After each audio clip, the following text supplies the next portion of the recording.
नमस्कार. जय भीम, जय शिवराय मित्रांनो. संदीप कांबळे ऑफिशियल या यूट्यूब चॅनलमध्ये आपलं मनापासून स्वागत.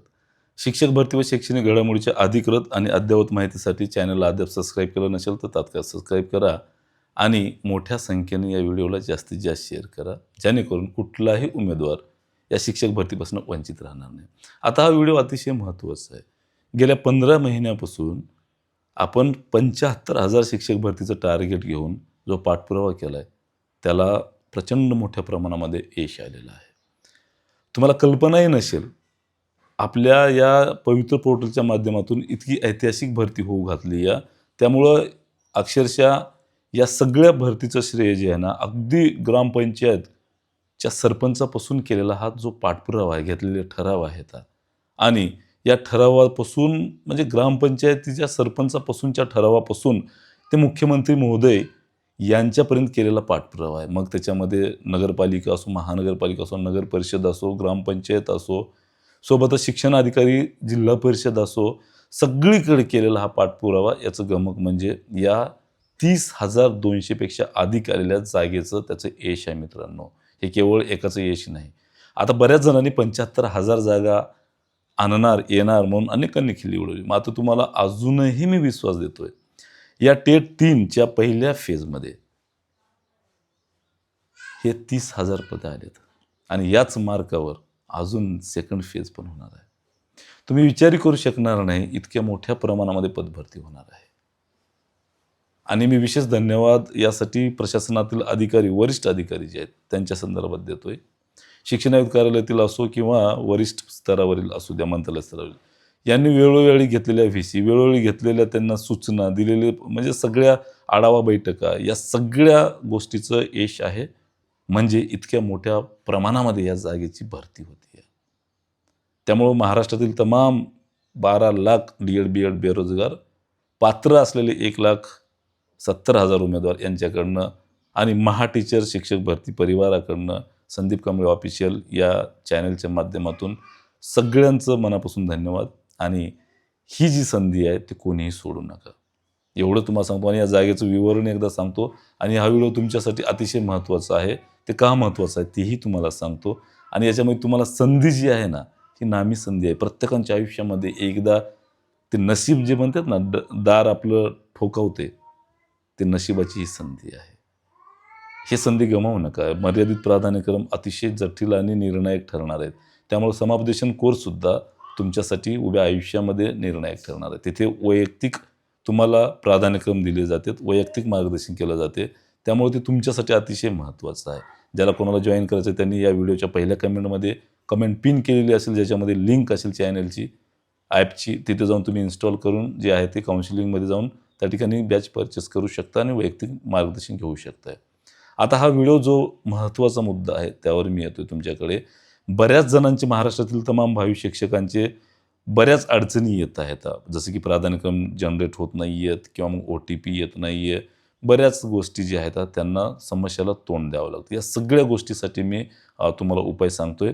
तत्पूर्वी ज्या जागा आहेत त्या संदर्भात सांगतो. जिल्हा परिषदेच्या प्राथमिकच्या ज्या जागा आहेत त्या 13,300 पेक्षा अधिक आहेत. पालिकेच्या ज्या आहेत 280, महानगरपालिकेच्या 2,000 आहेत. आदिवासी विभागाच्या जे आहेत ते 2,500 पदं आहेत.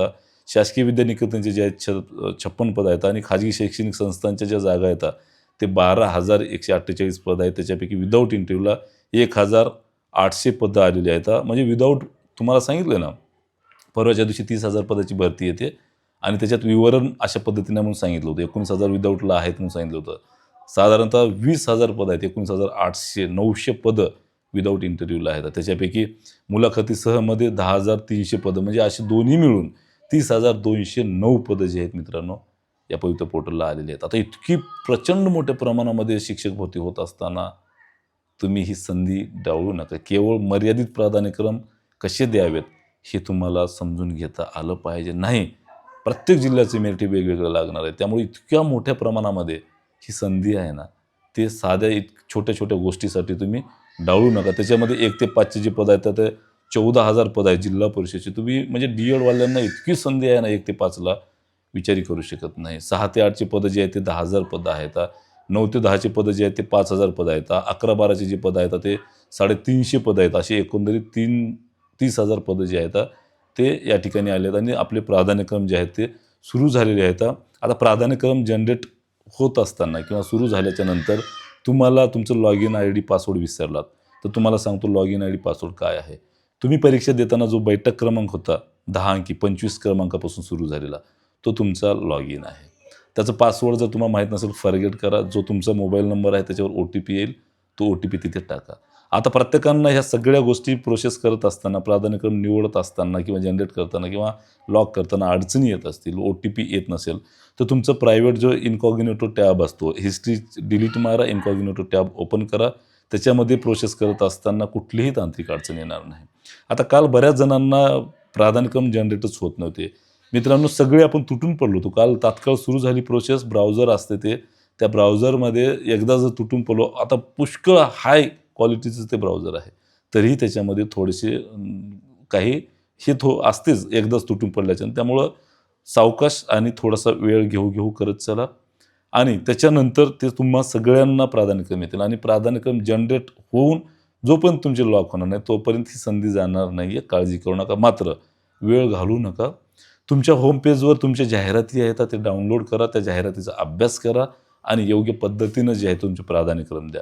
आता OTP येत असताना तुमचा मोबाईल नंबर जर गहाळ झाला असेल किंवा मोबाईल तुमचा वर्क करत नसेल किंवा मग तुम्ही जर नेटवर्कमध्ये नसेल किंवा तुमच्या मोबाईलला डेटा नसेल, तर सगळ्यात महत्त्वाचा जो नंबर दिला आहे ना, त्या नंबरला अगोदर रिचार्ज मारून ठेवा.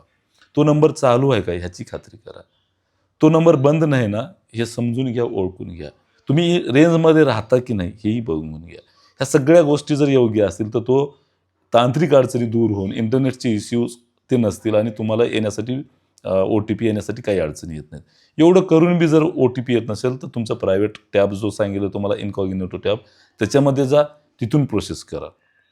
आता अनेकांचे मोबाईल नंबर हरवले असतील ते दिलेले, तर तुम्हाला जर मोबाईल नंबर चेंज करायचा असेल, जो नंबर दिला तो बंद झाला असेल, हरवला असेल, काहीतरी प्रॉब्लेम असेल, तो पुन्हा नव्यानं दुरुस्त करता येत नसेल किंवा व्यवस्थित पुनरावृत्ती ते करता येत नसेल, चालू होत नसेल, तर तुम्ही कृपया तो मोबाईल नंबर बदलण्यासाठी तुमच्या शिक्षण अधिकारी कार्यालयामध्ये जा आणि तुमचा तो मोबाईल नंबर बदलून घ्या. कोणी महानगरपालिकेत असेल तर तिथल्या शिक्षण निरीक्षकाकडे जा, तो नंबर बदलून घ्या. आणि ह्या सगळ्या गोष्टी करताना तुमचे प्राधान्यक्रम जनरेटच होत नसतील तरी काय करायचं? तुमचा लॉग इन ID, पासवर्ड आणि तुमचं नाव, तुमची शैक्षणिक पात्रता याचा एक मॅसेज बनवा. yezupavitra25@gmail.com ही मेल ID आहे.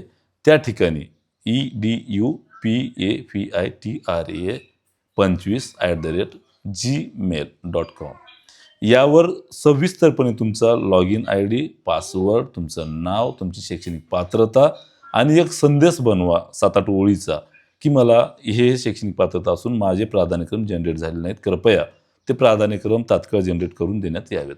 अशा पद्धतीचा मेल जो आहे तो शिक्षण आयुक्त कार्यालयाला सांगितलेल्या मेल IDवर yezupavitra25@gmail.com यावर पाठवा. 100% तुमचे प्राधान्यक्रम जनरेट होतील. ह्या सगळ्या गोष्टी करूनही जर काही अडचण असेल तर तात्काळ जो आहे तो मला संदेश पाठवा, मला कॉल करा किंवा मेसेज करा. तुमच्या सगळ्या अडचणी सोडवण्यात येतील. आणि ही संधी डावळू नका मित्रांनो. सगळ्यात मोठी नामी संधी उभ्या आयुष्यामध्ये, हे प्रत्येकाचं नशीब दार ठोकते म्हणतात ना, तशी दार ठोकवणारी संधी आहे.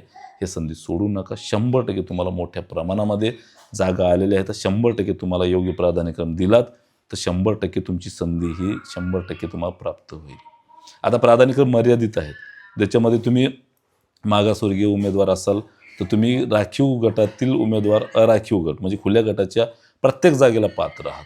त्यामुळे ते योग्य पद्धतीनं प्राधान्यक्रम कसे द्यायचे, 100 प्राधान्यक्रम कसे नोंदवायचे, ही तारेवरची कसरत आहे. तुम्हाला जर त्या अडचणी येत असतील तर तुम्ही वैयक्तिक जी आपली समुपदेशन बॅच आहे, ज्याची लिंक जी आहे ती कमेंटमध्ये असेल, पिन केलेली कमेंट असेल, तिथे जा. तुम्हाला वैयक्तिक जे आहे ते दिवसभर मार्गदर्शन मिळेल. त्यामुळे तुमची नक्की संधी हुकणार नाही. निर्णायक वळणावर असलेली ही संधी, निर्णायक वळणावर असलेली समुपदेशन बॅच तुमच्यासाठी उभ्या आयुष्यासाठी निर्णायक ठरणार आहे. त्यामुळं मोठ्या प्रमाणात जॉईन हो, मोठ्या प्रमाणामध्ये मार्गदर्शन घ्या आणि कुठल्याही परिस्थितीमध्ये काही अडचणी असतील नक्की मला कळवा. कोणाला अडचणी असतील बॅचच्या संदर्भात, अजून काही अडचणी असतील 9145157770 या मोबाईल नंबरला तुम्ही संपर्क साधू शकता आणि मोठ्या प्रमाणात जॉईन व्हा मित्रांनो. तुमच्या यापेक्षा वेगळी काही समस्या असतील नक्की मला कमेंट्स करून कळवा. तुमच्या सगळ्या समस्या सोडवण्याचा मी प्रयत्न करतो. मात्र हे प्राधान्यक्रम नोंदवत असताना सगळ्यांनी प्राधान्यक्रम जनरेट करून लॉक करणं गरजेचं आहे. हे जनरेट करून लॉक जर केला तरच तुम्ही पुढच्या प्रोसेससाठी पात्र होणार, आणि हे लॉक जर केले नाही तर तुम्ही उभ्या आयुष्यामध्ये या भरती प्रक्रियेतून बाद होणार. त्यामुळं ही छोटी छोटी चूक आहे, ते छोट्या चुका करू नका. त्यावरचे हे उपाय आहेत. हा व्हिडिओ काळजीपूर्वक बघा आणि हा व्हिडिओ जास्तीत जास्त शेअर करा, जेणेकरून तुमच्या आलेल्या अडचणी दूर होतील आणि मला कॉलही करण्याची गरज पडणार नाही. मात्र एवढ्या करूनही गोष्टी तुमच्या अडचणी असतील तर मला नक्की कळवा. तुमच्या सगळ्या अडचणी मी सोडवतो. थांबतो. धन्यवाद. जय भीम, जय शिवराय मित्रांनो. हा व्हिडिओ जास्तीत जास्त शेअर करा.